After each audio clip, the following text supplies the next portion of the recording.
Hey friends, Ask Robin Black, number 11. Mark, how's my mic sound? My mic sounds great. Ask Robin Black, number 11. That's crazy. Wow. It has been a few months. 3.5 months ago, I became a free agent, or I guess a freelancer. Hooked up with my man Mark. I'm happy to be back here with him. The last couple weeks, I have been away. Please check out Fighting is About Fighting 10. I'm going to tell you all about that trip. I can't tell you here because we're going to be asking and answering questions. And I have a tendency to ramble on regardless. But I have some quick things to tell you. I will be covering McGregor Mayweather, including some full production breakdowns. And I'll be telling you guys about that in Fighting is About Fighting 10. If I'm allowed, if not, it'll be 11. But very exciting stuff coming. And Ask Robin Black has become one of the real staples, the fun things for me, and it helps me a great deal. It helps me a lot because, you know, I've got breakdowns to do, I've got analysis to do. This is what I do. And the questions, you guys point me in the direction of the analysis. Because left to my own devices, I will go pretty deep down some rabbit holes to satisfy my own curiosity about these things. And sometimes I just get so far up my own ass, it's just insane. It's dark in there and weird and hairy. So you guys help me kind of point me in directions that people will actually give a shit about. If you are listening on SoundCloud or iTunes, I thank you. People were mentioning that in the last 2 weeks while I was away and Mark and I weren't working together, that there weren't podcasts. It's so cool that you guys actually are listening on, because we started making this as a YouTube thing because that's where I was worked, but Mark's passionate about podcasts. So those of you who listen to our stuff on iTunes and SoundCloud and stuff, thank you so much. It's very cool to imagine you driving to work and giving a shit about our thoughts. That's so cool. And while I'm gone, Ramdeen and I tape a whole bunch of things. Aaron and I taped some Pluto's picks, and Mark and Aaron put those up. So they're existing. But the podcasts, the long form ones, they have to be done. You know, we have to sit and chat for a long time, and there's no way to fake those. There's no way to, you know, you don't want 4 minutes of Rose Namajunas versus whoever on a podcast. You want an hour of trying to explore bigger ideas. So I thank you. Lucas Scrape. So if you are watching on YouTube, thank you. Thank you for supporting our YouTube channel. And if you see this telephone here, that is Instagram Live. So while we're doing this, just so you know, this will become live on YouTube as well. Within the next couple of weeks, we're getting a piece of equipment in Friday. We'll probably be figuring it out by next week. So we'll be live on YouTube, live on Instagram. There will be the odd question pop up on Instagram here. Like we got a question on Chiesa versus Lee. But I'm going to address the questions that people sent me on Twitter, because that's how we've been doing it. My man Akasamba's been gathering them. And I thank him, I thank Mark and you guys and everyone who supports us on Patreon. It is really nice to be back. I missed Mark and I missed you guys and I missed Aaron and I missed our studio here at Playdead, the art. Also follow Playdead on Instagram. Stu's been actually taking photos of his art lately. It's beautiful stuff, as you know. But thank you. So let's look into some questions and let's do some digging and some thinking and follow our curiosity. Okay, so at Gmail Pickett has our first question today. Where would you put and there's going to be some Conor McGregor today, obviously. There's going to be some fight, you know, technical things. There's going to be some martial arts questions. There's going to be probably an entire Conor McGregor one coming up. I was thinking about doing that today, but I've been gone for so long, I thought I didn't want to anger the McGregor haters with nothing but McGregor. So at Gmail Pickett, where would you put Conor McGregor at the Notorious MMA in with the GOATs? Does he belong there? I asked Dewey Cooper, shout out to Dewey Cooper, my man, a legend. I asked Dewey Cooper and he says no. All right. So then Dewey Cooper chimes in. Ben, my no is just a not yet kind of no. If he defends either UFC belts a couple times, then I may change my mind. I'm terrible at impressions, but my Dewey Cooper impression is not fucking bad. Let me do it. If he defends either UFC belt a couple times, I may change my mind. All right, Dewey. So, we get questions about greatest of all time or, top pound for pound or any of those things very often. And I think before you can have such a debate, who's the best? Who's the fastest? Or, we need to actually agree on what we're debating. So the greatest of all time, or GOAT, as it is abbreviated, we have to agree on what that is. What is that? Does that mean if, they were the same weight or whatever and they fought each other, who would win? Is that strictly skill? Because if it's strictly skill, it's Demetrius Johnson. He's the most skilled fighter probably that's ever, one of the most skilled fighters that's ever lived. Very good argument for the most. If we're talking about dominance, John Jones comes to mind in the modern era. If we're talking about excitement, if we're talking about who they are as men, people like Chuck Liddell pop up, and but if you're trying to compare Chuck Liddell with John Jones, you're taking Chuck from that era with John Jones from this era. Guys from that era wouldn't be able to touch guys from this era. And you see this all the time. Was Michael Jordan better than LeBron James? The fact that I got both those names out shocks me. I thought I was going to stumble over one or the other. Because I just can't follow other things. The truth is, the guys now, the athletes now, the minds now, everything, it's better, it's faster, it's stronger, we know more, it's more educated. The skills are higher, the training is better, the nutrition is better, the understanding, the comprehension, it's all so much better. So the greatest of all time are all now. They just are. The 5 or 10 best fighters in the world are the 5 or 10, close to 5 or 10 of the best 12 fighters of all time. That's just what it is. The game changes dramatically. So are we going to now include with greatest of all time, accomplishments and belts? Are we going to include sizzle? Are we going to include money? We're going to include wins and losses. What are we doing?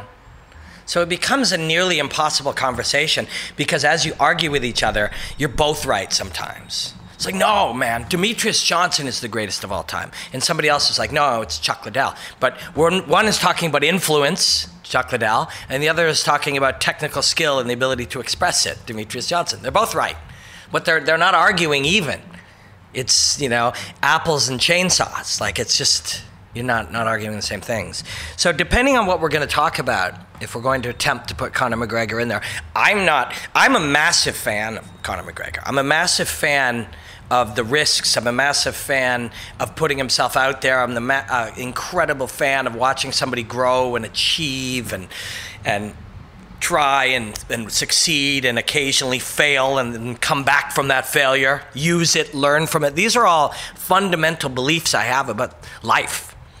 And I love watching Conor McGregor do it. I love watching him do this thing that he's doing, this crazy thing that he's doing. But I don't have him on the greatest of all time list.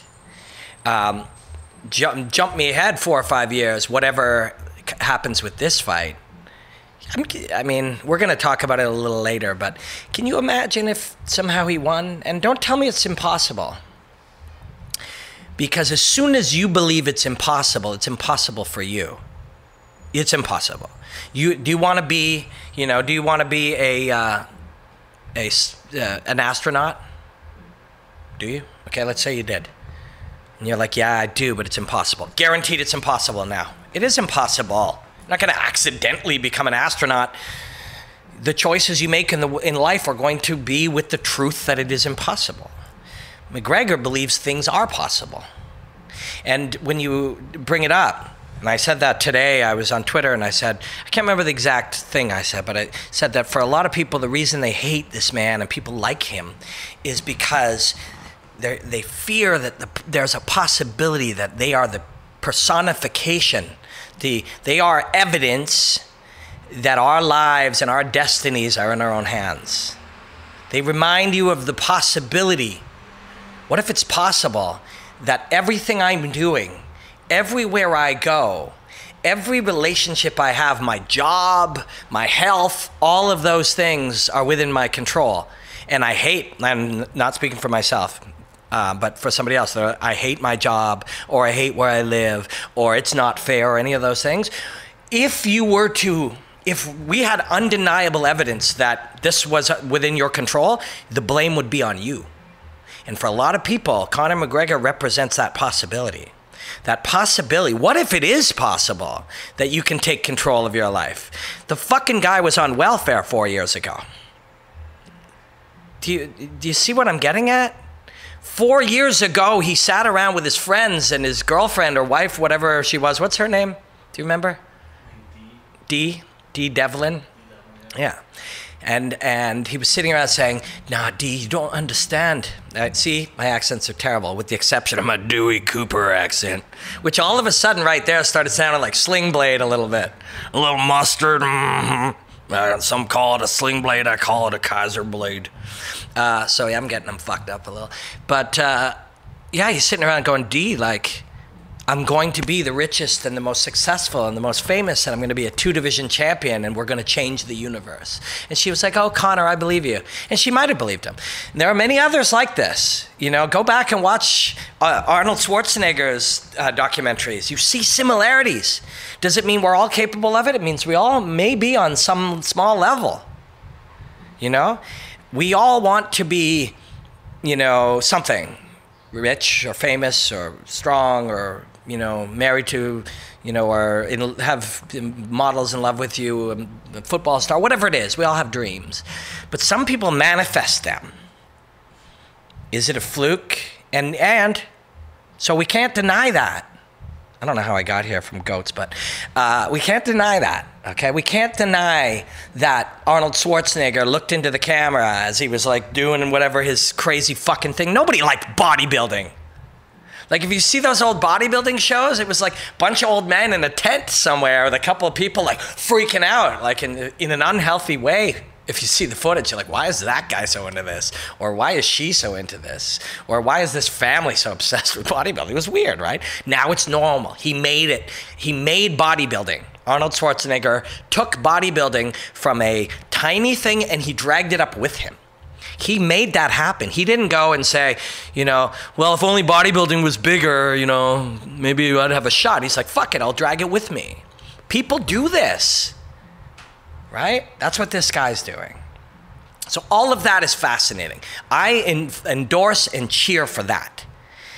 And I'm shocked when other people don't, and I fear for them. I feel, and not, hey, if you want to hate Conor McGregor because you really don't like the way he talks, or the way he acts, something about it bothers you, or whatever, cool, by all means, like, you're free to hate it. But if you look inside and there's something in there where you just want him to fail, and it's not, you can't explain it. It's not because, man, assholes like that, I just can't cheer for them. That's totally cool. That's totally cool. We're not all going to agree on who, you know, would be somebody to admire. And trust me, when people throw water bottles and children are around, there's all kinds of bad shit the guy's done because he's a human being. Humans are very complex, all of us. But if part of you is somewhere in there going to feel a little more relieved in a world where somebody can't just go and achieve impossible things, maybe give that some thought. You know, but man, did I meander off the question. But the answer to the actual question, where does he belong among the greatest of all time? Currently, he's not on my list. He's on my list as an innovator. He's on my list as a game changer, the paradigm shatterer, you know, which is so cool. Apparently, there's a basketball player now who's changing the game. Steph Curry, is that right? Mark doesn't know. Steph Curry? Yeah. Is he changing basketball? Not for the better, he says. I don't know anything about basketball. Apparently he takes a lot of shots in a place that people didn't take him because they were too low percentage, so he changed that. He's like, it's low percentage for you fucks, but when I take him, it's going to be high percentage because I have control over that. I'll shift my ability, and then it'll be worth it. I may be overgeneralization. Basketball, almost like it's a real life video game. Yeah. He plays basketball like it's a game, like it's a video game. Hey, is that what Conor McGregor's doing? People are bending reality. It's happening a lot, you know? It's happening a lot. People are shattering paradigms. We started to have limiting beliefs as a culture, as a society, as a people, as a race of humans. And some people just aren't buying the limits that we put on things, and it's changing rapidly. Some of it has to do with the ability just to performance itself. The very first time I went on Joe Rogan's podcast, cheers to Joe, we talked about The Rise of Superman, a book. And he had the writer on, actually. Did you notice that? You see he had the guy who wrote that book on? That's so cool. I'm so excited I was able to like turn him onto that. But one of the things in that guy's book, Stephen Kotler, I believe is his name, was he was seeing these breakthroughs everywhere. And I'm just inventing the statistic here, so please don't hold that against me. But let's say that someone could free climb, no ropes, no nothing, for 3 hours straight. Suddenly human beings could free climb for 8 hours straight. People could do 2 flips upside down on a motorcycle, and suddenly they could do 4. People were shattering these and what he found was that this was happening a lot in extreme sports because of the environment and the risk. Once you are committed to something that you either get right or it'll kill you, to get that far, you get good at being able to get it right and be in a state of performance. And it's a biochemical thing that's happening in the brain. If you guys on Instagram Live are there, if you just joined, we are doing Ask Robin Black, and we are doing it live, hanging out with you guys. I won't be able to answer your questions because I have a bunch of questions we gathered from Twitter. My man Akasambo gathered them. But yeah, so we're seeing people shatter paradigms all the time. We see it constantly. We see it in society. We see it happening in tech. We see all kinds of things changing dramatically. And we have lived in a society that has always changed. At one time, everybody used whale blubber. Then you discovered oil. Whale blubber went out, oil came in. At one time, everyone listened to the radio. Then later on, TV came in, the radio took a hit, et cetera, et cetera. But humans are doing it now, too. So I'm a big fan of that when it comes to McGregor. But as far as your question of the greatest of all time, I don't have him on that list. I also support anything Dewey Cooper says. So if Dewey's saying, hey, look, if McGregor were to defend a belt a few times, he would be on his list, sure, I agree. But for me, what McGregor represents is paradigm shifting, change. And what people don't get is they go and they copy. They see something and then they copy it. McGregor said 2 belts. He did 2 belts. All of a sudden, everybody's talking about 2 belts. McGregor wanted to fight a boxer. There's like 10. Even Stipe, my man Stipe wants to fight. Everybody wants to fight a boxer. Go invent some other paradigm shift. Because being the second guy to fight a boxer who's not as big and you're not as big, it doesn't mean anything. You know, you got to find your own paradigm shifts. They're hard to do and they're intimidating, and the fear of failure stops people. But anyways, McGregor is brilliant. I'm pumped like crazy to see him attempt the impossible again, but I do not have him on any greatest of all time lists. I do have him on one of the most fascinating of all time and influential, and there's still lots of time for him. Okay, what do you guys think? All right, so yeah, let's go on and find some other questions. At Aussie Ape. At Robin Black, or Ask Robin Black, what are some things you look for in watching tape? Scenarios and fighters' reactions and specifics. So I get this question a lot, which is really cool that people are interested in that. And there's no easy answer. It's like saying, you know, how do you learn to play badminton? Is it about the swing? And this is, I was just chatting with my friend Tracy, and we were talking about, it's something I'm working on. Just so you know, I have a couple of Conor McGregor high production breakdowns coming out for somebody. I'll get to the detail on that, but they're coming. McGregor versus Mayweather, full production breakdowns. And we were talking about how people want to look at things. And people are like, well, man, it's got to be about the range. This fight, it's got to be about the range. I take some responsibility, me and Jack Slack and BJJ Scouts and some of the OGs of the early on people who were really into fight breakdowns. Now everybody's into analysis, which is something we all cared about. Me and Lawrence Kenshin used to sit around and chat and be like, wouldn't it be great if people talked about the fight and the technique and the matchup and the martial artistry instead of talking about the rankings and, you know, the consequences and, you know, beefs and stuff. And now that's happening. And we're all happy. Everybody's happy about that. And it's being taken to further and further levels. But we simplified a lot of things because in the early days, you kind of need to. It's hard to explain complex ideas, so you simplify them.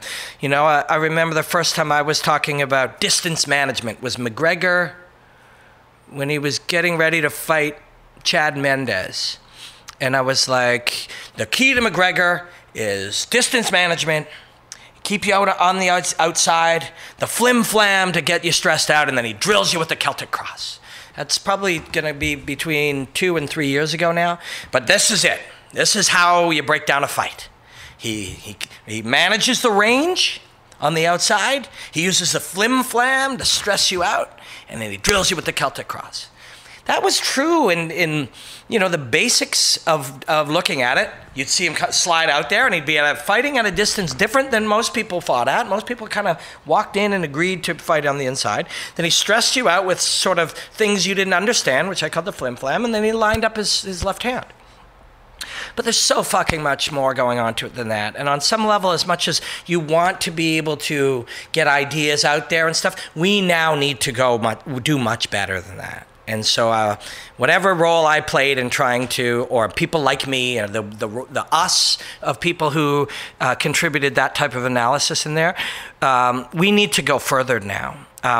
So to explain, you would say, how do you play badminton? Is it about the swing? Is it about how far you are from the net? Is it about how hard you hit the shuttlecock? That is what it's called, the shuttlecock. Who came up with that, by the way? Shuttlecock? But what is it? What's the most important part? And the truth is, you get fucking good at badminton, and it becomes those broad things, and then subtle little things, and then broad ideas again, and then details. And you go, and if you're listening on iTunes or SoundCloud, I'm just moving my hands out and in. The things get big ideas, wide ideas, and then tiny little details. And then broad ideas, and then tiny little details. That's how you watch things. That's how you learn things. That's how you understand things. And that's what the mind is trying to do within a fight. You're trying to manage all the big things. Where is he? How far away is he? Without thinking any of this. This is all awareness and relationships between your mind and range and timing, and what you're starting to inventory his movements without thinking about it. So that all needs to be trained. So it's never these little things, and it starts to become very difficult, because my job and the job of other people like me now, I believe, is to go further and peel back further layers so that we can look at it and really understand the artistry and the subtlety, right? So our goal to separate everything. Who's got better striking, this guy or this guy? Fuck, that's not a thing. There is no absolute in that. So then people's angle starts to become, well, who's got better offensive striking? Who's got better defensive? And they just segment it up more to find a binary point of comparison where you get a 1 if you're better and I get a 0. But it's not like that. It's two adaptive systems. Right? And I have actually, my friend Tracy and I were out for brunch when she was in town. She's a psychologist, a PhD in psychology. And we were looking at problem solving and stuff. And we devised some different formula to look at how to show, and I don't have it here, but I promise you, please remind me if this is interesting to you, but I promise you I will bring it and break this down. It's going to be part of my McGregor-Mayweather breakdown.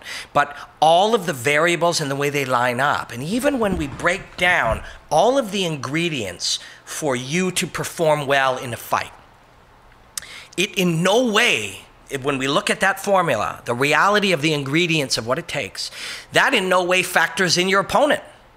And the moments in time as he shifts between awareness and not awareness, comfort and discomfort, fear and confidence, and all of these things. So these are all moments in time. And the goal of being able to create discussion about something so creative and artistic as fighting, I think we've limited ourselves again. The same way that fighting limited itself when it started to break everything into segments and say, you must do this, you must fight for the underhook, and you must put your foot here against the cage. That's only true for now. The answer will be found to what you believe the truth is. So I think we have done a disservice. So basically what I'm saying is, so the question was, what are some things you're looking for in watching tape, scenarios and fighters' reaction specific? At first, as you're starting to really grow your ability to sort of flow with the fight, you start identifying things. Oh, look, he's got his stance this way. Oh, his left. Oh, he's putting a jab out. You start to just identify, Oh, look, it's a leg kick. Oh, yeah, okay. But then you need to and that's one guy. And then you look, oh, but the other guy blocked it. Okay, so you saw something happen and you recognized it. And that's the beginning. Most people are doing that now. Also, I'd recommend really spending some time turning off the volume. And that even applies to Brian, Joe, Dan. These are the great fucking talents at their job, and I love watching them, and you should watch and listen to them too. But every now and again, particularly on the lower, because you're gonna listen to those guys for the main key fights, because their excitement and the moments that they're in are a part of your experience. But on the undercard fights, if you're somebody, first of all, if you're somebody who cares about really learning about fighting and really absorbing it and really analyzing it and connecting to what you're seeing, you should watch them all. Fight past everything, because you start to see the different layers and the different levels. The young fighters are fascinating to watch. You're not going to criticize them. Oh, he's not very good at this thing. Oh, this is how far he is along his development. Anyone who criticizes or says somebody's bad at something or sucks at something, they're not where you're going to get your information. It's not of value to you. Nobody sucks at anything. They are at a stage of progression in something. It's like, you're a terrible crawler, you little bastard, and you're like 9 months old. Fuck, you're terrible at crawling. Now you're just learning to crawl, for fuck's sake. I'm swearing a lot today. I'm not sure why. I apologize if it bothers anybody. Yeah, you're just learning to crawl. Nobody says that kid sucks at crawling. Dude, your kid sucks at crawling. He's just a kid. He's learning. He's going to develop. It's part of his path. And that's where fighters are at. So you're going to watch that on the undercard. And if you turn off the sound, you start to develop your own inner monologue of what's happening. Oh, and you ask yourself some questions and identify things. But to really understand, you have to go deeper. So there's a B question to this, which is at WarDiaz85. Robin, can you explain the basics of cutting angles in MMA?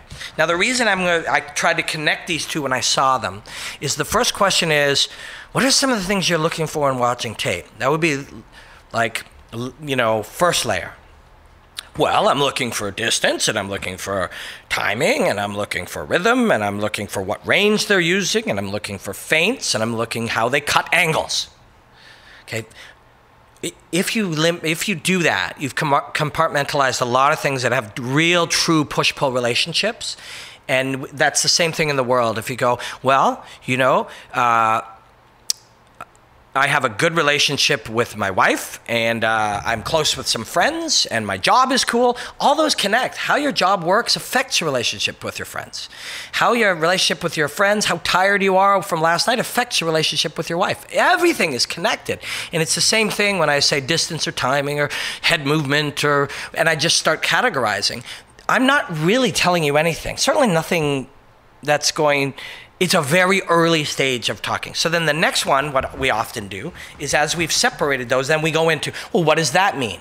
So what is cutting angles? The truth is, I'll try to generalize this and do the opposite, okay? So instead of here's the 27 key things that matter in fighting, and let's now explain each of those 27 into 27 more, we've gone further away from the truth of fighting, okay? So I'm gonna try to change this and find a way as best I can as we meander through this conversation.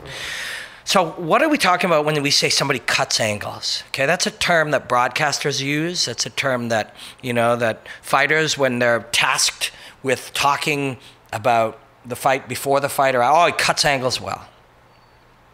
So we categorize that in our mind. Strength, intelligence, dexterity, cutting angles, head movement, takedown defense. We create a list.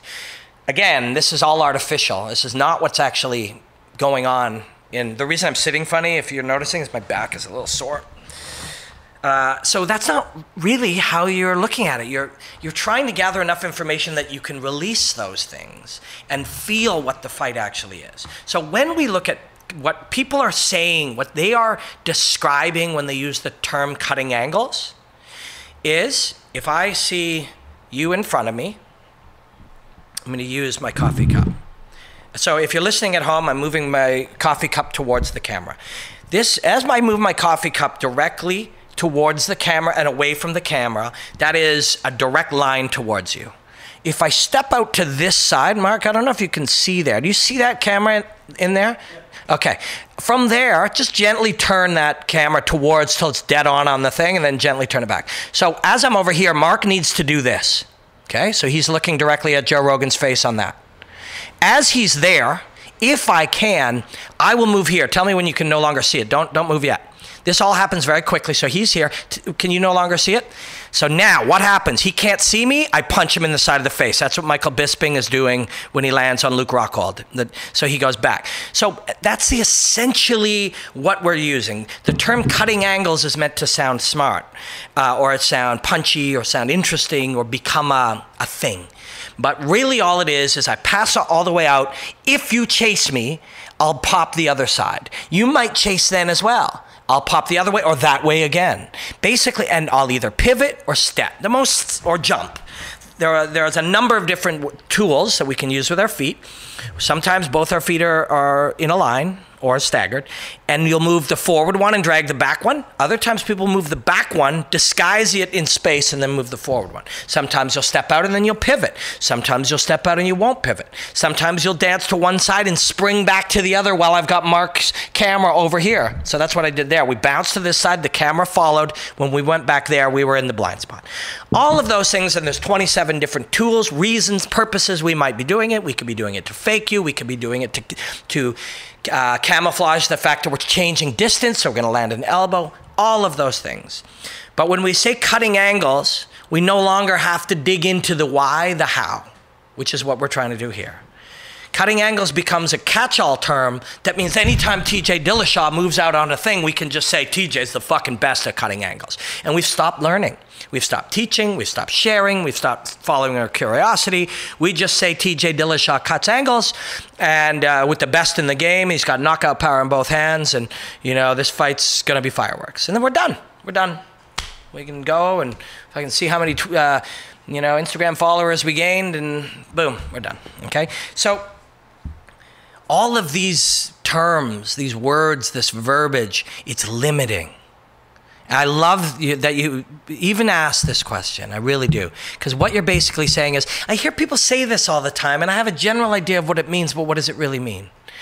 What most of these things mean is, I said something for the purpose of broadcasting or analyzing or writing about something in a way that you kind of have an idea, I did my job and we're through here. That's what it really means. For fuck's sake, we can't use the term ground and pound anymore. We just can't use it. We can't. We know so much more. We've seen so much more. It's this beautiful ground striking is this beautiful complex game. And if every single time anybody hits somebody while he's on the ground, all we have to do is use those 3 words, we've stopped sharing and studying and learning and exploring and celebrating. You know? So this is all, what I'm saying ultimately is for the purposes of exploring the martial arts, but also exploring anything.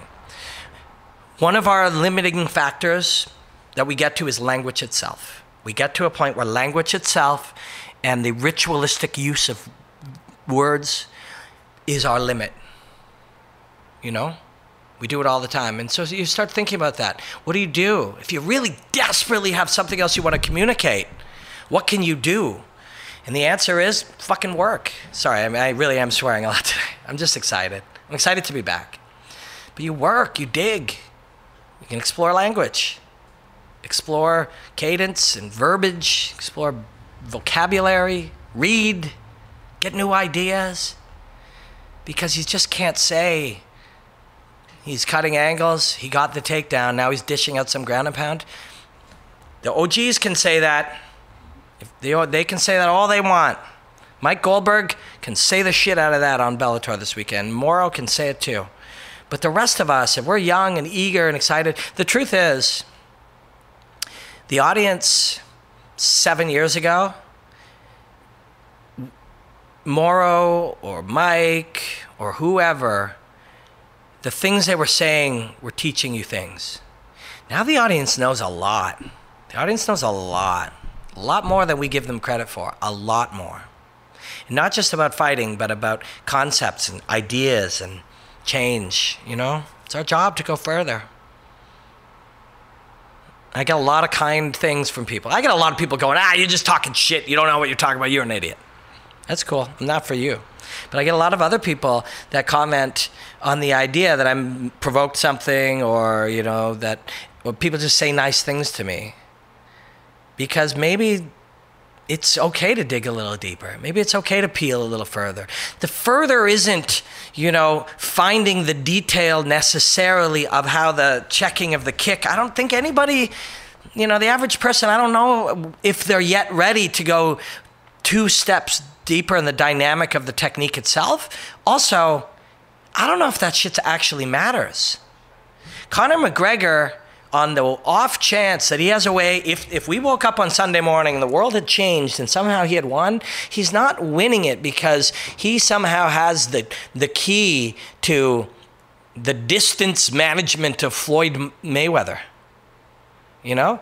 49 other elites had it, and the hundreds, thousands of people he sparred with. Now it'll be something else. It'll be something else. Anyways, I am really all over the place today, but I appreciate you guys taking the ride with me. Let's keep going. What time is it, Mark? What did we do? We're about 40 minutes, 35 minutes. 40 minutes in. All right. Thank you for hanging in here with me. It's a real pleasure. A lot of this stuff is the stuff I'm working out myself. When you hear me trying to figure out how to peel something back further, it's because I really want to figure it out. I want to figure it out. And by being able to sit with you guys and do this, when I do commentary, I will have been able to explore these ideas with you guys, and it'll allow you in commentary. I just did commentary recently for TKO 39. And people were very kind, and I really enjoyed it. I got a couple messages, 2 or 3, from people who mentioned that I was biased in one of the fights. I went back and watched it, and I was a little bit, I think. And so I was trying to figure out why that would be. And I realized, so this is connected to the question of watching and analyzing fights. I realized what happens sometimes, you are floating as you try to connect with the moments of the fight. You are phasing between connecting with the moments of this guy, connecting with the moments of the other guy, and connecting with the connection between the two of them. So you phase in between one to the other to 30,000 feet. That's how to a blurred watch almost. You know, focused on one, focused on the other, blurry, you know, allowing the big picture to come in. And sometimes you'll allow yourself to focus in on one, and that'll drag you in for too long because it's fascinating, right? When I'm commentating fights, and people, you know, and same thing with analysis, one of the nicest compliments anyone ever gives me is that I'm passionate about it. I'm deeply connected to fights. Like, it's, you know, it's very meaningful to me. And so to be drawn into one's experiences, to one guy's or one girl's experience, is very interesting. And sometimes it doesn't let you out. So it was a fight between Tony Laramie and young, Jourdain, young Charles's brother, Louis Jourdain and Tony Laramie. And I snapped early in to experiencing what Tony Laramie must be feeling facing this guy, Jourdain. And I didn't snap out for like 2 rounds. So I was calling it very much from my perspective of what that must have been like. And it doesn't feel biased at the time because you're experiencing I'm not just watching one and saying what I see, because somebody was like, it sounded like there was only one guy in there. And it's like, but that's because I just wasn't able to switch back into the other. So apologies to both those guys. It's unfair to them both. And if you go back and watch it, it's TKO 39. It's on Fight Pass. I'd watch the whole show. It was a fantastic show. But good value for me to learn that. Because you want to be able to connect and loosely disconnect, or like be connected the whole time, but then be hyper focused and hyper connected, and then slightly softer with your it's a wild thing, man. I just love commentating fights. I just absolutely love doing it.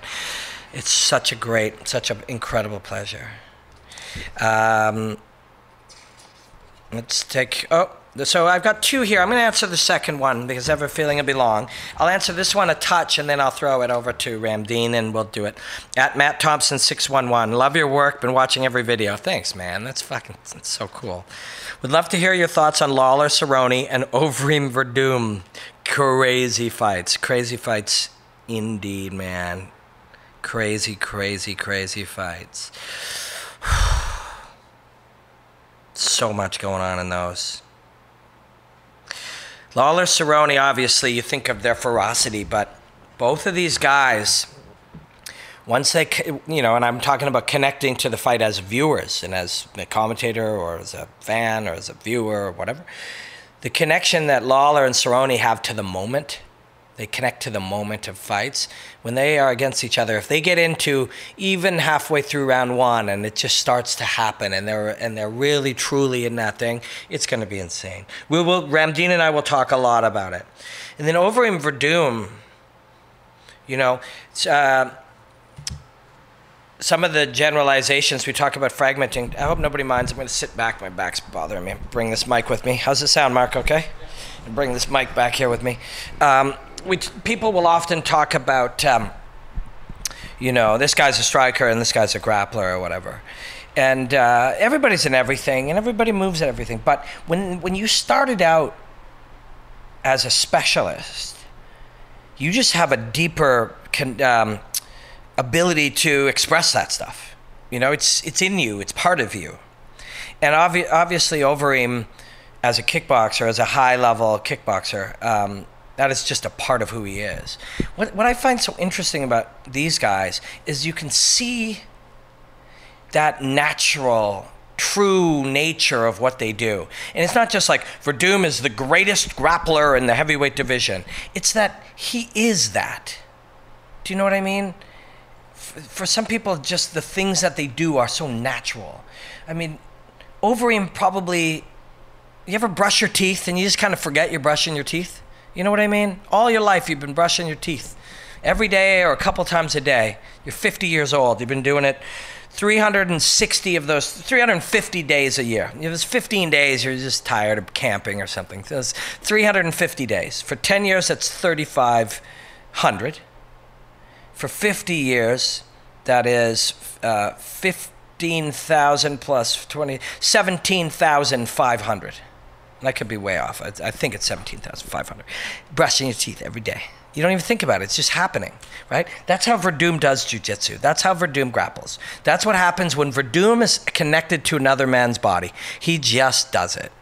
There's nothing to it.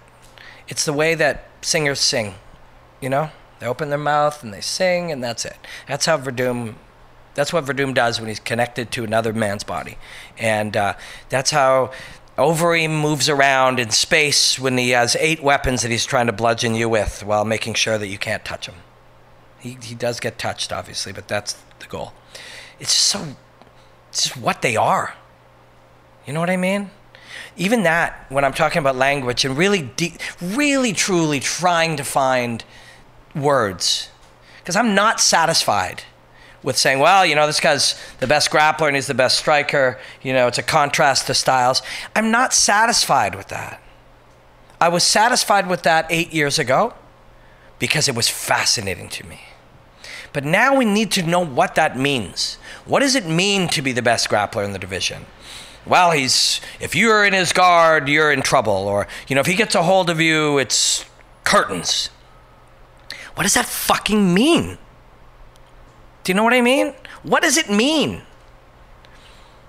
What does it feel like? How does it work? And it works with lack of effort, effortless.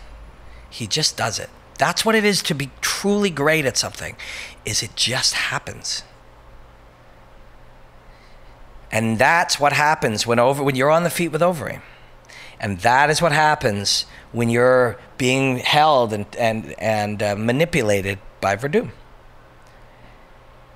So what do?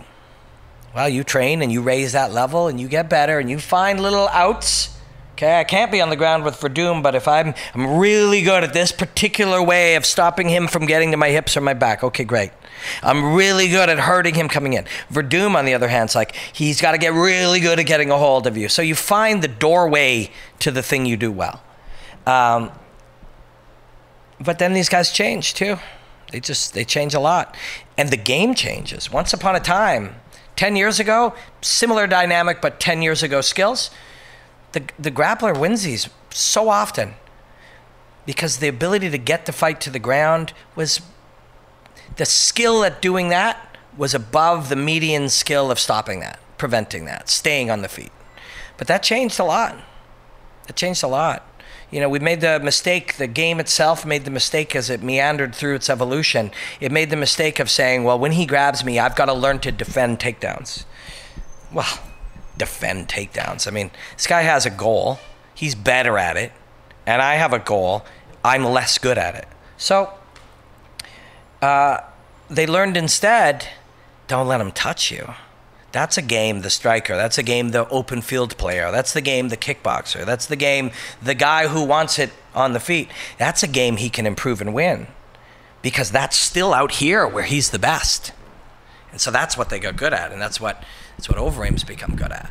Moving his feet, making threats that either freeze you or get you to react. Talked to McGregor about that early on in Vegas. I think it was a day or two out from the Aldo fight. And I talked to, it was somebody else. Oh, I talked to Doo-Ho Choi about the art of feinting.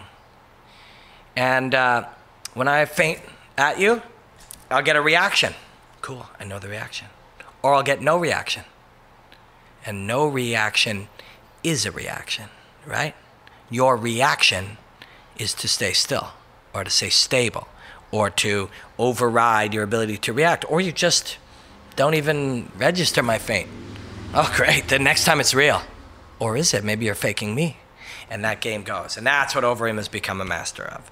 And it's a cool fight. But both of those we will go into with Ramdeen. And we'll try to do it, I know for our podcast fans and listeners, thank you again. We're going to try to do that one in a setting where we can do a championship rounds, where we can have a long, open-ended conversation. But both of those are great fights. There's so many great fights, so many coming up. So I like this question. I didn't really play around with it much, but I saw it and I was like, cool. Lateral thinking. Love it. Hey, Mark, what's going on?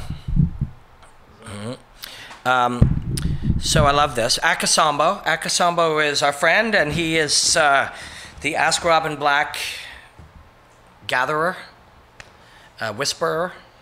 We include him in all the questions on Twitter or anywhere else, and he brings all the questions together, and then sets me up with them. Also, anybody that is currently watching us on Instagram Live, I'm going to do Fighting is About Fighting after this, and we'll do that over on Periscope. And if you're listening at home or you're watching on YouTube, thank you again. But please follow me on Twitter at Robin Black MMA and on Instagram at Robin Black MMA, because we're going to do live stuff all the time now, too. It's been really fun, all this learning. Remember when we didn't know how to do podcasts and YouTube and shit? Now we're all like overdoing it. So Akasambo's been a great help, and I thank you again, my friend. And I love this question. The super lateral thinking, right up my alley, and very, very, very cool. And you've given me something to think about, and here it is. In your analysis with Rammer for CM Punk fight, you talked about that focusing the training on a specific point plus having a good game plan could be more effective than training to become the best martial artist. Do you think similar would apply for McGregor against Mayweather? Instead of training to be the best boxer he can be, training to beat one specific opponent, in this case Mayweather. So first off, yes, but I'm going to explain the three parts of this, a little bit deeper. So what he's referring to, Ramdeen and I were talking about CM Punk when he was going to fight an MMA fight, and he only had a couple years. And that the goal in the long run for somebody who is going to, you're 12 years old and you want to become the best martial artist you can be, or you're 50 and you want to dedicate, you're not fighting, you just hope to live 40 more years, and in that time you want to become the best martial artist you can be. You start with fundamentals and you work your way up. You create a good strong base of things. You know, people, you want to use analogies, people say you don't build your house on soft ground, you build a mansion on top of, you know, either bedrock or on top of a strong foundation that you built. And to be the best martial artist in the world, we start low and we start with foundational principles. We start with fundamentals. We start with advanced basics. And that's where we build from. And that's how we'll build the best martial artist in the world. However, somebody comes to you and says, this guy wants to fight in the UFC in, like, well, at the time it was a year. I think it ended up being 2+. You go, cool. We are still going to do that. But a big part of your training every day is going to be one route that you're really good at. So if you remember early on, I'm going to reference Ronda Rousey for simplicity. Ronda Rousey closed the distance. She got really good at that. Nobody could stop her. Of course, later they did. They stopped. So, and I'm holding my hand. I'm going to count these out. Ronda Rousey, number 1, closed the distance. Number 2, fought to get the hand position she wanted.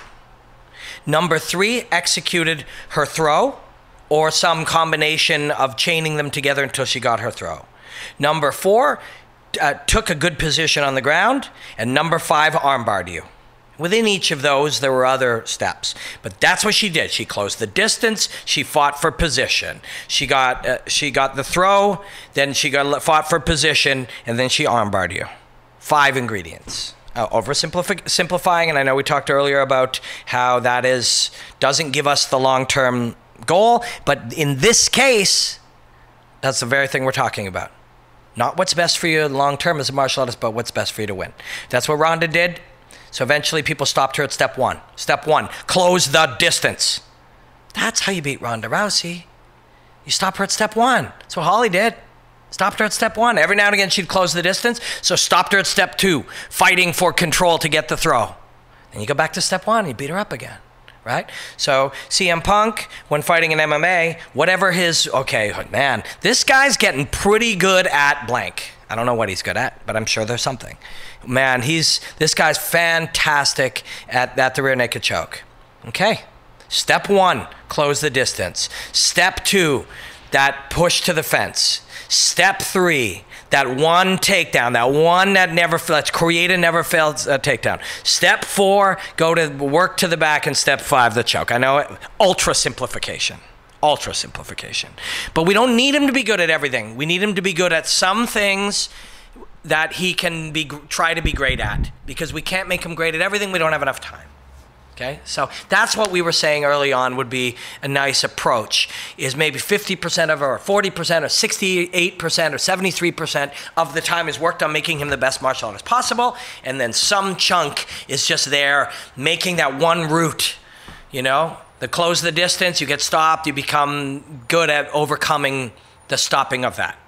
Pushing to the fence, people develop more and more ways to stop you, but as you get good at it, you find answers to those ways. Getting that one takedown you do, eventually people stop you, so you either get a secondary takedown or you get different ways to, etc. We make a route, okay? So that's what we were saying about him.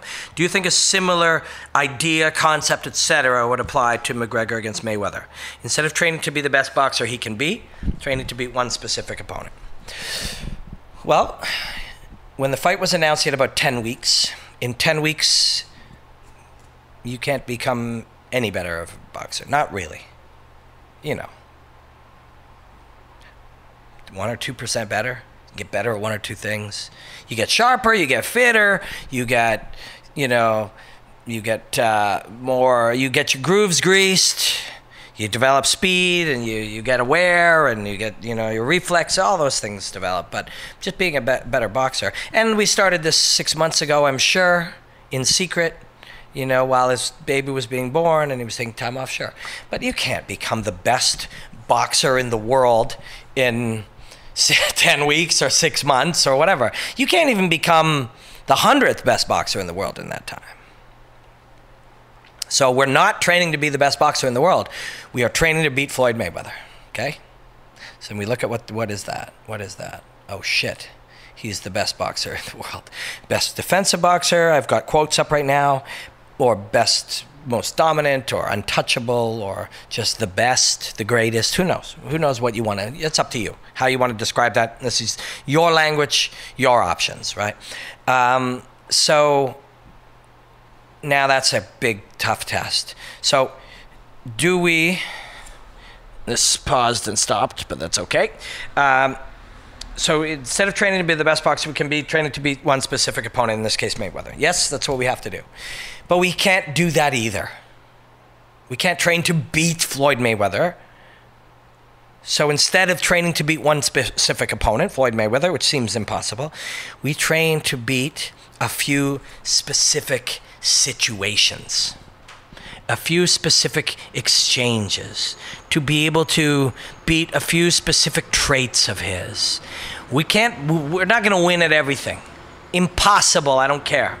We're going to find a couple of key things. You know, what are some of his key footwork things? Is there something he does? Can we decipher him and find those little moments, okay? Well, Canelo tried that too. I mean, it's fucking hard. No matter how you slice it, philosophically speaking, you don't go in there and try to become better than the best boxer in the world at boxing. We're going to be the greatest boxer of all time, even though we've never boxed. Obviously, that's not, nobody thinks that's the approach. So we're trying to find a way to beat one guy, which is also nearly impossible because nobody beats him and he's too good. So instead, we're going to try to find ways to beat one or two scenarios. Is that possible? It's a lot more possible than becoming the best boxer in a short time, or beating the greatest boxer of the era, and some people would say ever. Winning a few scenarios, winning a few moments, winning a dynamic or two. That sounds more possible to me. Feels more possible, doesn't it to you? Logically speaking, just honestly speaking, bias aside, you love him and then your neighbor hates him. Does it sound like something we might be able to do? Is find a scenario and win it? Maybe. Still hard. Still sounds pretty impossible. But maybe we can. So what does our job do if we're working backwards from that scenario under which we can land a clean left hand? Say that's it. Our scenario is, we've found a scenario in which we believe we can land a clean left hand. One scenario, it happens often, and on it, we can do this. Then we work backwards.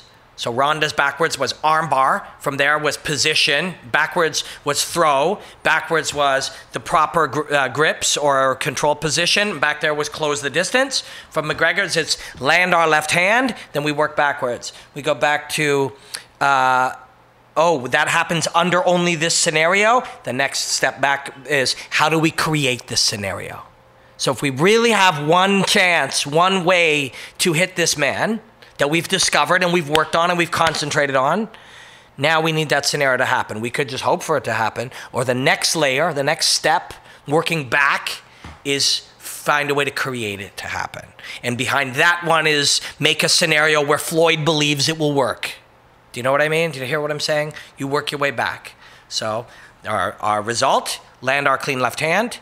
It is set up by one scenario.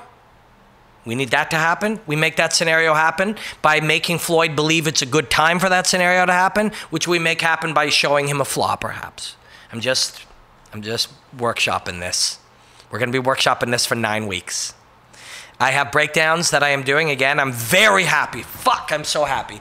In a big, high-end studio with all the bells and whistles and editing and graphics. And I'm Robin Black, and this is the breakdown. It's happening.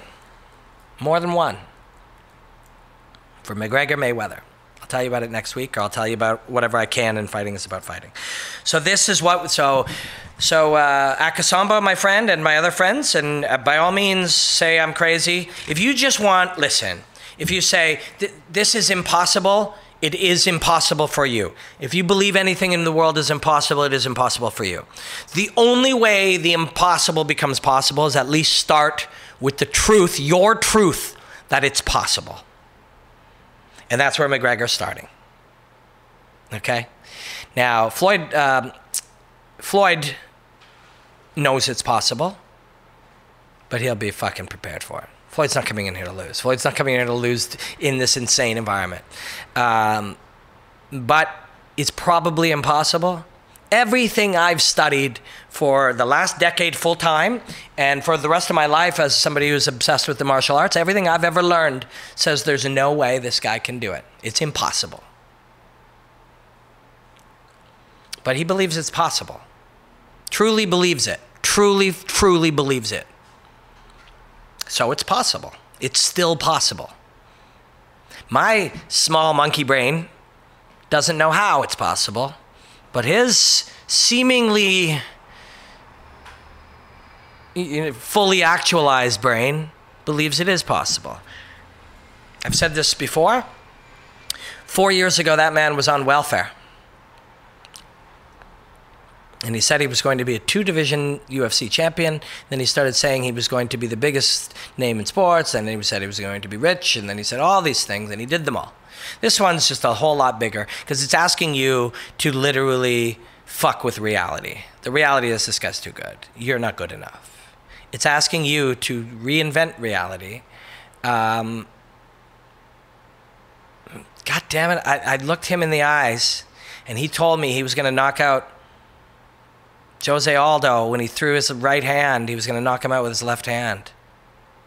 And I'm telling you, I've told this story before. I could feel like there was something fucked up happening. Like it was nerve-wracking. People have cried looking into his eyes. Lesser men, not Floyd. There's something else going on there. I said this before. There was a time where people didn't know what gravity was. Gravity still worked. This was gravity. It did its thing. They didn't know what it was. They didn't know it existed. It existed, right? There was microwaves have always existed. The microwaves are out here right now. Some people put tinfoil hats on for them.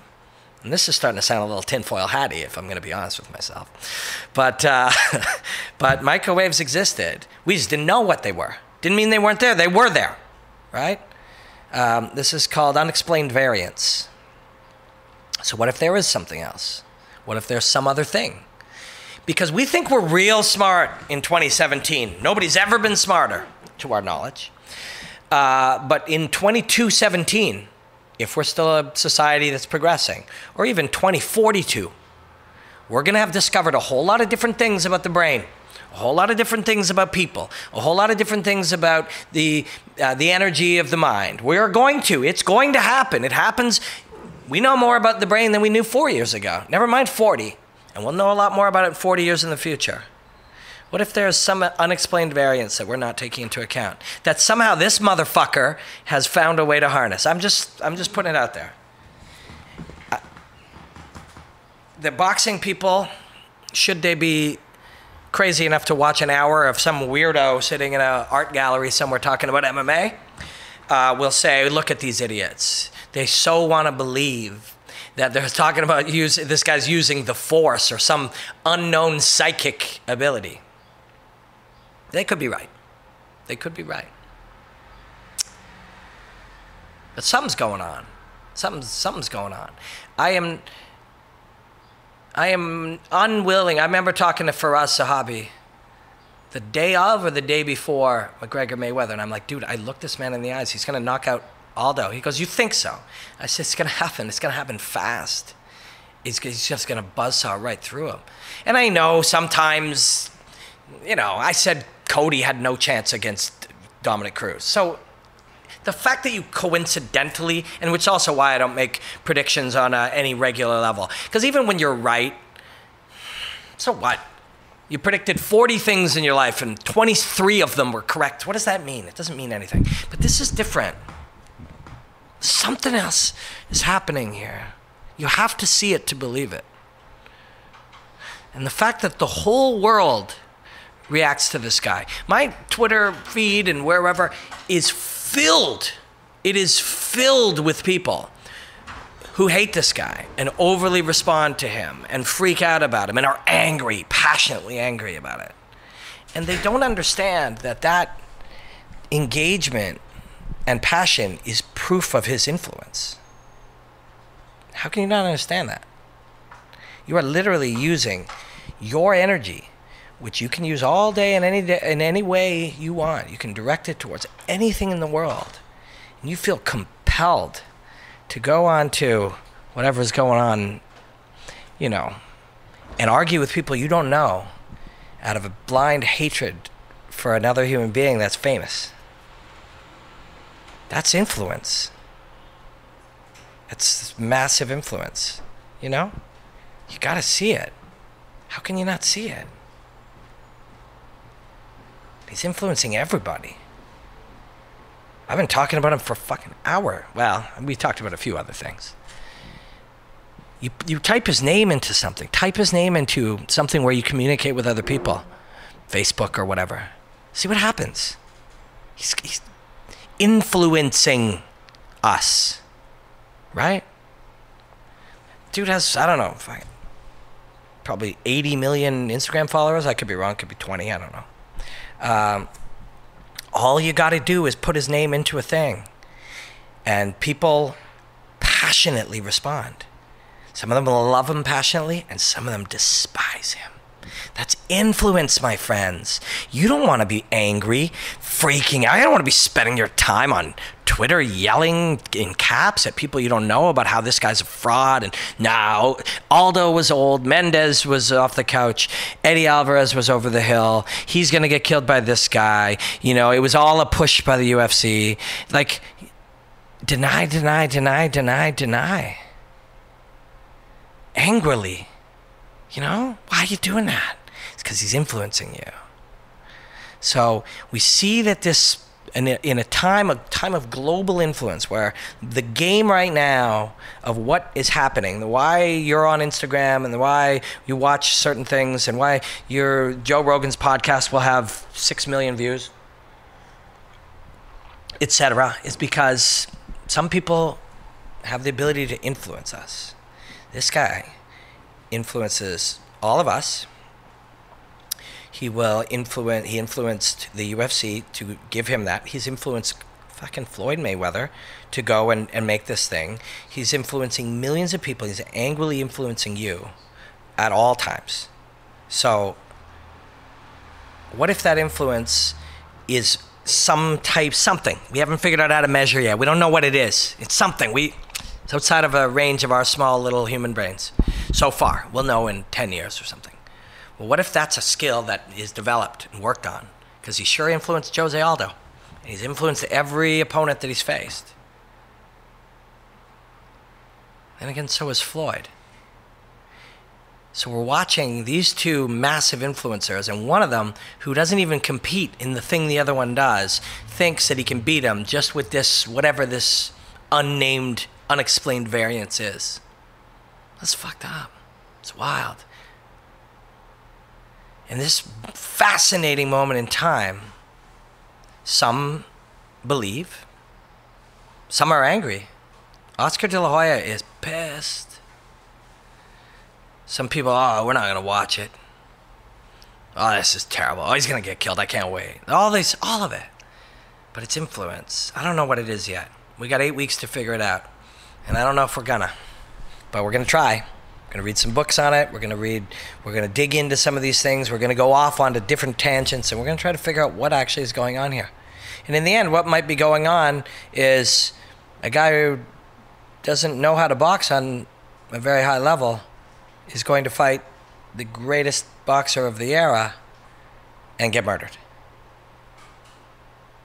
But then on some level, I just have this feeling that something else is going to happen.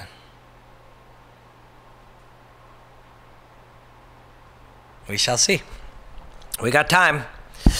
But thank you for hanging with me. It is good to be back. And yeah, watch for Fighting is About Fighting 10 coming out soon. And we'll get Rammer up in this bitch. And we'll do some more breakdowns and Pluto's picks. If you haven't seen Pluto's picks, I get my dog to choose, make a fight pick. Oh, I have a feeling he'll choose McGregor on this one. No, I have a feeling he'll choose Mayweather. So far, he's been wrong 100% of the time. He's only made one pick. It was Jose Aldo, but he was wrong. But yeah, we're having a great time, man. And I just can't thank you guys enough. The last 3 months of my life have honestly been the greatest adventure of my life. And I really appreciate you guys. Black out.